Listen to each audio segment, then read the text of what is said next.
ఈ మూవీ స్టార్టింగ్‌లో హీరో ఆర్మీలో ఉంటాడు. హీరోయిన్ మెసేజ్ చేస్తుంది. నాకు ఎంగేజ్‌మెంట్ అవుతుందని. అప్పుడు హీరో, హీరో ఫ్రెండ్ ఇద్దరు ఆ ఫంక్షన్‌లో ఎంటర్ అవుతారు. అక్కడ నుంచి వీళ్ళు ఫంక్షన్ అయిన తర్వాత హీరోని వాళ్ళ డ్యాడీ పెద్ద బిజినెస్ మ్యాన్. అయితే వీళ్ళందరూ ట్రైన్‌లో వెళ్తారు. అప్పుడు హీరో కూడా వెళ్తాడు. అందరికీ అలా వెళ్తున్నప్పుడు హీరోని అక్కడ ఉన్నప్పుడు హీరో ఆమెకు ప్రపోజ్ చేసి రింగ్ తొడిగిస్తాడు. అలా వాళ్ళ ప్రేమ సక్సెస్ అవుతుంది. అలా ట్రైన్‌లో వెళ్తున్న వీళ్ళకు అప్పుడు ట్రైన్‌లో దొంగలు వస్తారు. 40 మంది దాకా ఉంటారు. వాళ్ళందరూ ట్రైన్ ప్యాసింజర్ లెక్క వెళ్ళి వీళ్ళ అందరినీ దోచుకోవాలని వీళ్ళ మొబైల్స్ అందరూ ఆఫ్ చేసి సిగ్నల్స్ అలా చేస్తారు. ఆ స్టాప్ కొంచెం స్లోగా నడుస్తుంది. అలా చేస్తూ హీరో కూడా సరిగా పట్టించుకోకుండా కొంచెం స్లోగా వాళ్ళతో ఫైట్ చేస్తూ ఉంటాడు.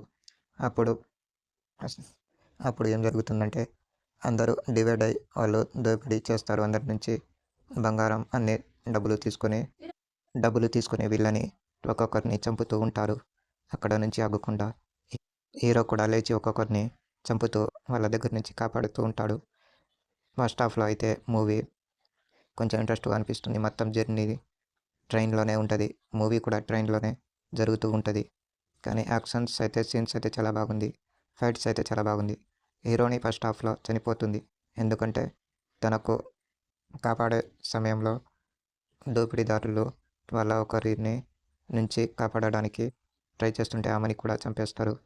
అక్కడ నుంచి తర్వాత సెకండ్ హాఫ్‌లో తను చనిపోయిన తర్వాత వాళ్ళ చెల్లెని కాపాడమని హీరోని లాస్ట్ మాటగా చెప్తున్నప్పుడు అలా హీరో హీరో లేచి తిరిగి ఎంత ప్రమాదం జరిగినా తనకి ఎంత పొడిచినా ఆగకుండా అందరినీ చంపుతూ లాస్ట్ మూవీ దాకా చాలా ప్రయత్నిస్తూ మూవీ ఇంట్రెస్ట్‌గా కనిపిస్తుంది.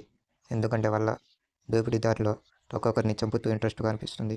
మూవీలో చాలా వాళ్ళకు భయం అనేది ఎలా చూపించాడంటే కళలో కూడా మర్చిపోకుండా అలా చూపించాడు దోపిడీదారులకు. ఇంకా ఈ మూవీలో అయితే లాస్ట్ సీన్స్ అయితే చాలా బాగుంది. హీరోని చనిపోయిన హీరో వెనకనే ఉన్నట్టు చూపించారు మూవీలో. ఈ మూవీ అయితే చాలా ట్రైన్‌లోనే ఉంది జర్నీ మొత్తం. ఈ మూవీ అయితే చూడొచ్చు. ఇలాంటి మూవీ కొత్తగా ఇదేసారి ట్రై చేశారనుకుంటున్నా. Please like, subscribe new channel.